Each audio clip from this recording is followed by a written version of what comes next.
What happens when the fighting stops? For the veteran, that's often when the real battle begins. Today, we're diving into the veteran's second act, and it's a story that is way more complex, surprising, and relevant than you might think. And just so you know, this isn't going to be a simple collection of old war stories. Nope. Our journey today is actually guided by some really fascinating new research that totally challenges what we thought we knew about how soldiers have transitioned back into society throughout history. Okay, so let me ask you something. When you hear the word veteran, what's the first image that pops into your head? Is it, a stoic hero, a figure of respect?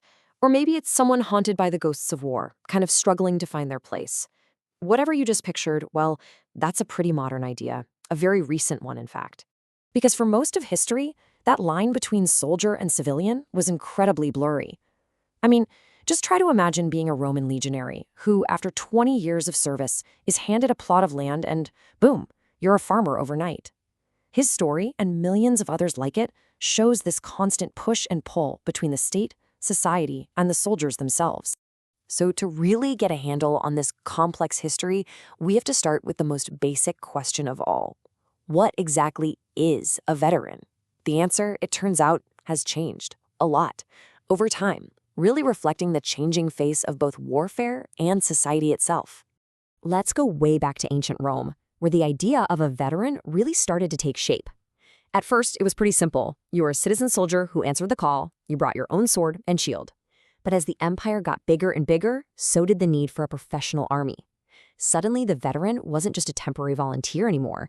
He was a career soldier dedicating decades of his life to the legions. And with that kind of professional service came this huge question, one that just echoes down through the centuries. What is that service worth? Right? How does a state pay someone back who's given the best years of their life to the army? The answer to that would literally shape the fabric of entire empires. Well, Rome's answer evolved. In the late Republic, it was personal. You had generals, fresh off a victory, who would reward their loyal soldiers with land. But that created this dangerous dependence on individual commanders. Augustus, always the practical one, saw the problem.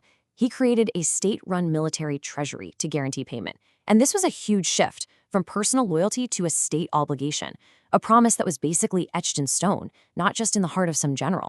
Okay, now let's fast forward a couple millennia. Take a look at this number, 40%. What could this possibly represent? The answer, I promise you, is going to be a bit of a shock. Well, there's your answer. In the decades after the American Civil War, the pension system for Union veterans grew so enormous that it ate up nearly half of the entire United States federal budget. Just let that sink in for a second. This wasn't some small handout. It was one of the biggest social welfare programs in American history. We're talking about a financial commitment on a scale that's it's hard to even imagine today. But as you can imagine, a system this massive sparked a fierce backlash. Early 20th century reformers saw it as this corrupt, wasteful monster, arguing it turned self-sufficient men into state-dependent parasites. But was that really the whole story? Or was there something else going on? Well, we'll come back to that. But before we get to that, let's take a little detour to a completely different world. A world where the line between being a soldier and being an entrepreneur was, well, it pretty much didn't exist. Welcome to the world of the Ottoman Janissaries. The Janissaries. Just the name itself conjures up these images of elite warriors, right? The Sultan's personal guard, the tip of the Ottoman spear. But by the 17th century, they'd become something way more complex, a dominant force in the empire's economy, blurring every single line between military service and the marketplace. Okay, so this is where our whole modern idea of what a soldier is just gets thrown out the window. Janissary regiments operated like corporations. They invested in everything from the coffee trade to money lending. Their membership was so fluid that civilians, even foreign diplomats, couldn't roll. Being a janissary was as much a business affiliation as it was a military one. It was basically a golden ticket into the heart of the Ottoman economy. And this just brilliantly sums up their priorities. A writer at the time noted that the janissaries would only actually show up for a military campaign if it suited their own interests. So yeah, they were soldiers, but they were also businessmen first and foremost. Their allegiance was to profit just as much as it was to the Sultan. So we've seen veterans as state pensioners and as soldier merchants. But how did society actually view these men when they came back from war? Was it always a hero's welcome? Well, history suggests a deep and, frankly, often troubling ambivalence. I mean, just look at the language being used here. It is absolutely brutal. After the Napoleonic Wars, soldiers were often dismissed as the scum of the earth, recruited from the lowest rungs of society. And like we saw, Civil War veterans got labeled parasites by some pretty influential reformers. This was hardly a universal hero's welcome. It was really a slap in the face to men who had sacrificed so much. But what does the actual data say? When we look past all that rhetoric and dig into the census records from 1880, a really fascinating story emerges. It's true that unemployment for Union veterans who identified as crippled was higher than the general population, about 13%, but that was nowhere near the levels of idleness the critics were claiming. And here's the kicker. It was dramatically lower than unemployment among people with disabilities today. These men were not idle. They were incredibly resilient. So, the crucial point here is this. That whole narrative of the lazy, dependent veteran, it was largely a myth.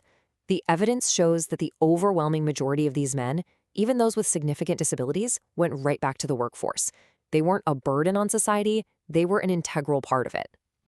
And all of this brings us to the final and honestly maybe the most important part of our whole story. This historical debate over how to treat veterans, it wasn't just about money. It was about something much deeper. It actually laid the groundwork for our entire modern understanding of disability and civil rights. You see, the reformers who criticized the Civil War veterans were operating under what's now called the medical model. In their view, a disability was a personal defect, an individual problem that needed to be fixed. It was up to the person to overcome their limitations and fit back into society. The burden was all on them. Today, we've seen this profound shift towards what's called the social model, which is enshrined in laws like the Americans with Disabilities Act. The core idea is the accommodation principle. It's a simple but really powerful concept. It's not the individual who has to change, but society that has to adapt and remove barriers. Think about a wheelchair ramp. The ramp doesn't fix the person, it removes a barrier so they can get in the building. That's the accommodation principle in action. So, from Roman land grants to Ottoman commerce and those Civil War pensions, the story of the veteran is really the story of a society grappling with its obligations. It forces us to ask these fundamental questions about service, value, and belonging. How we answer those questions isn't just about history, it's a direct reflection of who we are today. The question is, what will our reflection show?